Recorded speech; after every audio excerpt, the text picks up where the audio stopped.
Hi, எல்லோருக்கும் வணக்கம். Bigg Boss season 7 Tamil. So இந்த வீடியோவில் நேற்று எபிசோடில் அர்ச்சனாவுக்கு வந்து பார்த்தீங்கன்னா கிளாப்ஸே இல்லை, ஸோ எடிட் பண்ணிட்டாங்க அப்படின்ற மாதிரி நிறைய பேர் வந்து பார்த்தீங்கன்னா புலம்பிகிட்டு இருந்தாங்க. ஸோ கைத்தட்டல் வந்து வரல. ஸோ பயங்கரமாக வந்து பார்த்தீங்கன்னா அர்ச்சனா வந்து மனமுடைஞ்சு போயிட்டாங்க. ஸோ அவங்க வந்து உருகிட்டாங்க. ஸோ அவங்களுக்கு வந்து சரியான ஒரு ரெஸ்பான்ஸ் வந்து கொடுக்க மாட்டாங்க அப்படின்னு சொல்லி புலம்பி தீர்த்த மக்களுக்கு வேறு லெவலில் அர்ச்சனாவுடைய அந்த ஒரு இம்பேக்ட் வந்து நேற்று எபிசோடில் க்ரியேட் ஆச்சு. அது என்ன அப்படிங்கிறத பற்றி பார்ப்போம்.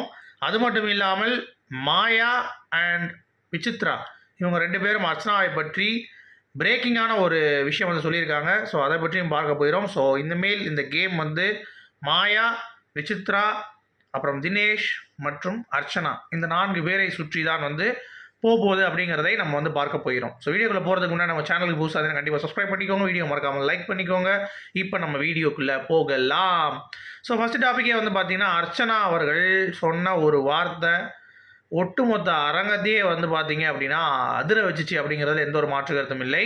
ஸோ டிக்கெட் டு ஃபினாலே ஏன் நீங்கள் போவால எப்படி நீங்கள் பார்க்குறீங்க அப்படின்னு சொல்லிட்டு விஜய் வர்மாக்கிட்டேயும் அர்ச்சனாக்கிட்டேயும் கமல் சார் வந்து கேள்வி கணைகளை வந்து தொடுக்கிறார்.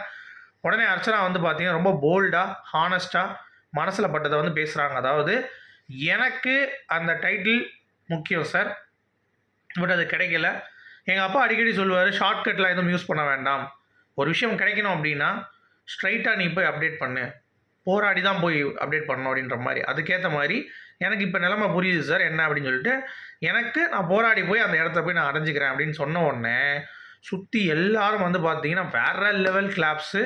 ஸோ அர்ச்சனாவால் அங்கே நிற்கவே முடியல, அந்தளவுக்கு வந்து பார்த்தீங்கன்னா அள்ளிடுச்சு, சரியான கிளாப்ஸு. ஸோ சாட்டர்டே எபிசோடில் ஏன் கிளாப்ஸ் இல்லை, ஏங்க இது இல்லை அது இல்லை அப்படின்ற மாதிரி சொன்னவங்க எல்லாத்துக்குமே வேற லெவலில் ஒரு கிளாப்ஸ் வச்சு அரங்கம் அதிர கமல் சார் வந்து பார்த்தீங்கன்னா அவர் கேள்வி கேட்டு இவங்களுக்கான அந்த பதில் இருந்தது அப்படிங்கிறது தான். இதில் எத்தனை பேர் நோட் பண்ணீங்க மாயா வந்து சரியான ஒரு கேம் உள்ளே வந்து ஆடிருக்காங்க அப்படின்னு சொல்லிட்டு. என்ன அப்படின்னா மாயா வந்து ரொம்ப க்ளீனாக வந்து அர்ச்சனாவுடைய அந்த டபுள் ஃபேஸை வந்து வெளியே கொண்டு வராங்க. பார்த்தீங்களா, மாயாவும் சரி நம்ம விசித்ராவும் சரி கேம் வந்து ஆட ஆரம்பிச்சிட்டாங்க. என்ன அப்படின்னா வர்றப்ப சமையலே வந்து கொஞ்சம் லிமிட்டடாக தான் தெரியும் அப்படின்னாங்க. பட் இப்போ வந்து பார்த்தீங்கன்னா வேறு லெவலில் சமைக்கிறாங்க, பிஹெச்டி படித்த மாதிரி வந்து சமைக்கிறாங்க அப்படின்ற மாதிரி மாயா சொல்கிறாங்க. அது வந்து அர்ச்சனா முதலே சொல்லிட்டாங்க அதை பற்றி கிளாரிட்டி. எனக்கு உள்ளே வரும்போது எனக்கு சர்வே பண்ணிக்கிற அளவுக்கு ஒரு 3-4 இது தெரியும், மற்றபடி டீட்டெயிலாக கேட்டிங்கன்னா தெரியாது அப்படின்னாங்க. அதுதான் இப்போ வரைக்கும் சொல்கிறாங்க.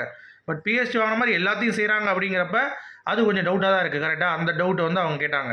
அது மட்டும் இல்லை, விசித்ரா ஒரு கேள்வி கேட்டாங்க பார்த்தீங்களா, அர்ச்சனா வரும்பொழுது அம்பி மாதிரி இருந்தாங்க, 2வது வாரம் 3வது வாரம்ல அன்னியன் மாதிரி ஆகிட்டாங்க, அது எப்படின்னே தெரியல சார் அப்படின்ற மாதிரி வந்து கேட்டாங்க. ஸோ எல்லாருமே they started to throw the stones at Archana அப்படிங்கிறது தான் பாயிண்ட். ஸோ எல்லாருமே கேம் ஆட இறங்கிட்டாங்க அப்படிங்கிறது க்ளீனாகவே புரியுது. இதுலேருந்து அர்ச்சனா எப்படி வந்து பார்த்தீங்கன்னா மீண்டு எழுந்து வருவார்கள் அப்படிங்கிறது தான், அதுதான் சேலஞ்ச். இந்த 3 வாரம் அதை தாண்டிட்டாங்கன்னா அர்ச்சனா வந்து கண்டிப்பாக டைட்டில் அடிக்கிறது ஒரு டாப் கண்டெண்டராக வந்து ரேஸில் இன்னும் முன்னாடி தான் ஓடிட்டுருக்காங்க அப்படிங்கிறது க்ளீனாகவே தெரிஞ்சிச்சு இந்த கிளாப்ஸ்லாம் வந்து பார்க்கும் பொழுது. சரிங்களா, இது ஒன்று. அடுத்து கமல் சார் வந்து நாமினேஷன் லிஸ்ட் பேசும் பொழுது பொறுப்பு இல்லாமல் பூர்ணிமா மாயா வந்து பார்த்தீங்கன்னா சிரிச்சுக்கிட்டே இருக்காங்க. கமல் சார் வந்து சொல்லியும் கூட ஏன் அப்படி பண்ணுற பேசாமல் அப்படின்னு சொன்னால் கூட அவங்க வந்து பார்த்தீங்கன்னா கேட்குற மாதிரியே இல்லை. அவன் வந்து சிரிச்சுக்கிட்டு பூர்ணிமாலாம் வந்து சிரிச்சிட்டு இருக்கும்போது இன்னொரு தடவை பேசும்போது தான் அமைதியானாங்க. மாயாவை வந்து ஆஃப் பண்ணிட்டார். எப்பயும் கமல் சார் வந்து மாயா வந்து எதுவும் சொல்ல மாட்டார். இந்த வட்டம் மாயாவை சும்மா இருங்க பேசிகிட்டு இருக்கேன் அப்படின்ற மாதிரி சொல்லிட்டார். ஸோ அவங்க எப்போ பேசினாலும் அந்த ஃபன்னு இது அது இதுன்னு சொல்லிட்டு இப்போ விக்ரமுக்கு கடைசி வரைக்கும் அது புரியவே இல்லை பாருங்களேன். கடைசி வரைக்கும் அவர் சொல்லி புரிய வைக்கிறாரு. அவன் இப்போ வரைக்கும் போய் மாயா வந்து கரெக்டு தான், அவங்க வேணும்னே பண்ணல, ஃப்ரெண்டாக தான் பண்ணாங்க அப்படின்ற மாதிரி வந்து இன்னும் வந்து நம்ப வச்சுட்டு இருக்காங்க. ஸோ இந்த மாதிரி அடிமைகள் இருக்க வரைக்கும் வந்து பார்த்தீங்கன்னா இந்த பூதம் வந்து தேய்ச்சா பூதம் பார்த்தீங்களா, அந்த மாதிரி எப்போ வேணாலும் அவனை யூஸ் பண்ணிக்கலாம், இல்லாட்டி அவனை வந்து காலி பண்ணிக்கலாம் அப்படின்ற மாதிரி தான் கேம் ஆடிட்டு இருக்காங்க மாயா. ஸோ அதை இன்னமும் விக்ரம் நம்பிட்டு இருக்கிறது ஈவன் ஆஃப்டர் கமல் சாரோடைய ரோஸ்டிங் அப்படிங்கிறது பார்க்குறதுக்கு பாவமாக இருக்குது விக்ரம் நிஜமாவே. ஸோ உங்களுடைய கருத்துக்கள் சொல்லுங்கள். மீண்டும் அடுத்த சந்திப்போம். அது வரைக்கும் குட் பை.